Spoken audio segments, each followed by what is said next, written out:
Okay, so here we are. The best FIFA Men's Player of the Year award goes to? Officially, the best player of the year is... Who is the best player in the world? This is a question often asked on a regular basis in football conversations. Some say Messi, some say Ronaldo, some may include the likes of Ronaldinho, Zidane and so on. And oftentimes, these debates are subjective. However, when it comes to the biggest player brands in the world, the candidates are few and far between. Biggest by definition meaning the most well-known, commercially viable footballers, the footballers who have taken their stardom and created a worldwide brand.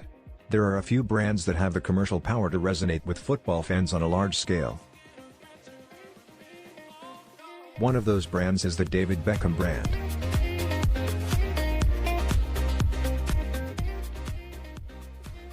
Welcome to Metro Walks.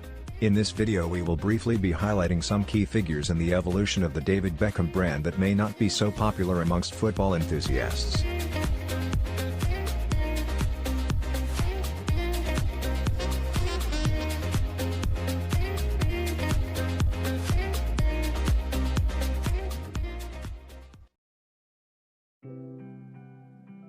Born in London, on the 2nd of May 1975, to David Edward Allen Beckham and Sandra Georgia West. David developed a love for the game at a young age. He played his childhood and youth football at several clubs such as Ridgeway Rovers, Tottenham Hotspur, Brimsdown Rovers, up until eventually joining Manchester United and making his professional debut in 2002, playing there for about 9 years and becoming a stark part of the Manchester United setup. This would however not last much longer as Beckham's locker room feud with Sir Alex Ferguson would eventually see the player out of Old Trafford. However, Beckham's big-name status became evident when he left Manchester United for Real Madrid in 2003 for a transfer fee of £23 million, which was actually considered low at the time despite being the most marketable player in football, but that was understandable given the nature of his departure. It is however speculated that the £23 million transfer fee was actually repaid within days from shirt sales in Asia alone. David Beckham would later make 116 appearances with a total sum of 13 goals and 51 assists for Real Madrid. Regardless of how good his abilities as a football player were, they were never as comparable to his marketing abilities. In marketing terms, Beckham is the prototype, footballer and commodity. Over the years Beckham has been associated with many brands: Vodafone, Marks & Spencer, Adidas, Pepsi, Castrol Oil, among many others. Back in 2002, Castrol used him in adverts across the Asia-Pacific region after research found that more than 80% of consumers in Thailand, Vietnam and China said a link with the footballer would be a reason to buy its engine oil. Beckham's strength in product sales is or was because he represented many things to many people. He is not one-dimensional as are most footballers, as he has an image that appeals to both men and women. Considering it is quite rare for footballers to have a multivariated fan base. Just as men appreciated his display of strength, skills and intelligence amongst many other things, women undoubtedly appreciate his good looks and eloquent manner which he carries himself. Even being the first man to appear on women's magazine Elle. Oh, you probably should take your shirt off. Shirt off? Shirt off. Shirt off. Shirt off. Top it off? I vote for shirt off. Shirt off. Shirt on. Shirt off. No shirt off. David Beckham is not taking his shirt off. You're welcome. At the end of 2021, David Beckham signed a 10-year deal worth a reported £150 million to be an ambassador for Qatar. This included promoting Qatari culture and tourism, as well as the World Cup which took place in the country. In August, he appeared in a 30-minute promotional video that highlighted some of the landmarks and tourist spots in Qatar's capital Doha.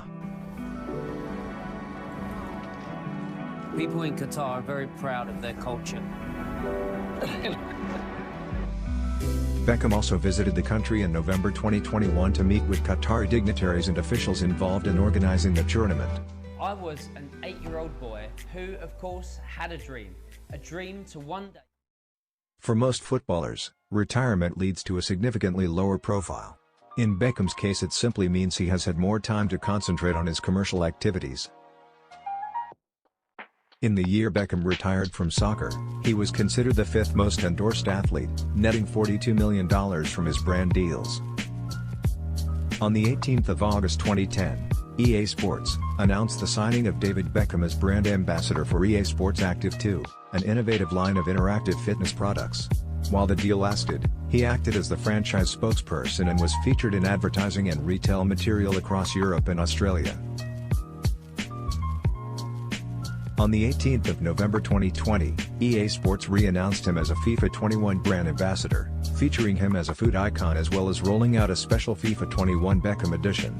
This sparked excitement as well as questions in the gaming and football communities. However, one man who seemed to have questions for EA Sports concerning image rights utilization was Zlatan Ibrahimovic, with the big Swede stirring controversy through Twitter after slamming EA Sports for using his likeness in FIFA 21 without his permission. Maybe this was just the former Swedish talisman trying to cause a little trouble. Regardless, Beckham's image over the years has been so utilitarian that the remuneration he earned from it was often estimated to be twice, sometimes 3 times the size of his playing contract remuneration. Back in 2002, during the course of agreeing a new contract with Manchester United, Beckham famously commented, "It's not the salary that's a problem, it's just the image rights need a little perking."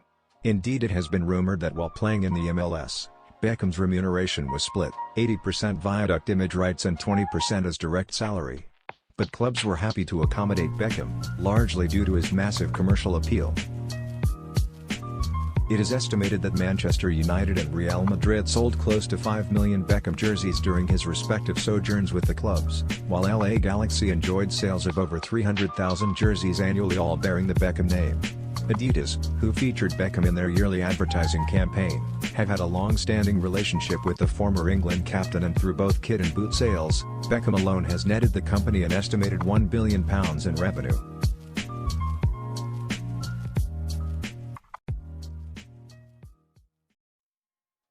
In 2014, British heritage brand Belstaff asked him to star in its fashion campaigns, and then gave him his own fashion collection which included his own branded moto jacket.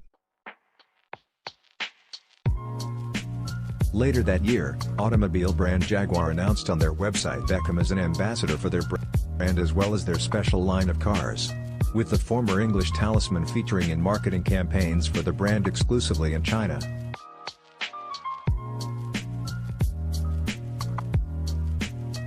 In the same year, Diageo had him develop a whiskey brand called Hague Club, which he also starred in ads for. The collaboration with Diageo saw a worldwide launch of Hague Club single-grain Scotch whiskey. Kenton Kerwin, the 91-year-old British sportswear brand that he partly owned since 2015, was relaunched late 2017. However, Beckham stepped down from part ownership of the company after the company reported loss of £18 million in 2020. On February 5, 2014, MLS announced that Beckham had exercised his option to buy an MLS expansion team for $25 million, which he had received as part of the contract he signed with the LA Galaxy in 2007. The club didn't make its MLS debut till early 2020 in a 1-0 away loss to Los Angeles FC. In January 2019, it was announced that Beckham was set to join his class of 92 teammates as part owner of English non-league club Salford City, taking 10% of the club previously held by Peter Lim. And on 31st of January, the club announced that the FA had approved him to become a director of the club. DB Ventures LLC, Beckham's company into which all image and sponsorship revenue is paid, which used to be formerly known as Footwork Productions, designated its main activity as the exploitation of David Beckham's name and image rights. This exploitation allowed Beckham to earn a reported £150 million for the period 2007 to 2012 from image rights alone. The company paid Beckham salary and dividends totaling £75 million between 2002 and 2009, and though reaching the twilight of his playing career in the early 2000s, Beckham pocketed a cool £45.5 million in pay from the company for the years 2011 to 2013. These payments were all exclusive of direct salary payments from the clubs played for during the periods quoted. As stated at the beginning of this video, This is just a little insight into some of the commercial ventures of David Beckham. As we would not be covering everything in this video, it is very also unlikely that Beckham might be making his way back to the football pitch anytime soon. However, the intricacies of brand Beckham that has been developed over the years shows the sustainability of a well-innovated commercial asset. A commercial asset that translates into an evergreen source of revenue generation, as well as time-defying relevance. Thank you for staying with us to the end of this video. If you enjoyed this video and would like to see more like this, make sure to subscribe. Also don't forget to comment on your thoughts about the topic. Thank you.